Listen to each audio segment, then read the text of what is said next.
sister just had her first baby, and as we all know, one of the best gifts you can give a new mom is a load of food. I can imagine after going through such a traumatic experience, the last thing you want to be doing when you get home is to start thinking about what you're going to be eating, or even thinking about cooking at all. And also, this wasn't the easiest time for her at all, so I decided to do a quick meal prep just so that she has some food in the fridge and freezer to last her a few days. Planning for this meal prep was all down to me because my sister didn't request anything in particular. Left it all down to me apart from one request, which was my peppered prawns and corn, so I'll be making that as well. But the first dish I'm making is my broccoli chicken. Honestly, I am such a fan of this meal. I usually make it with beef, but sometimes I switch it up and I make it with chicken.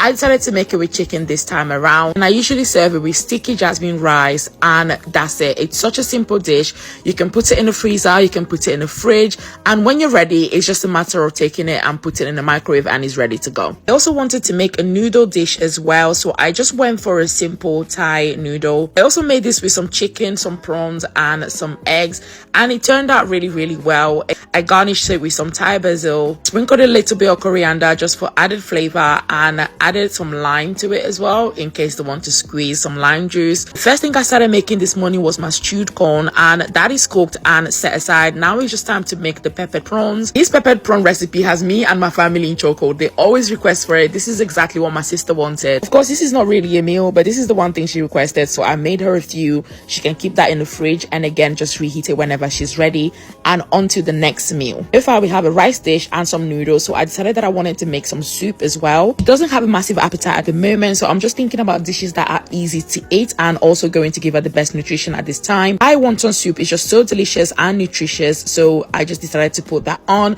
whilst I get my salmon ready as well. Marinated my salmon with a simple marinade of olive oil, garlic, some herbs and some lemon.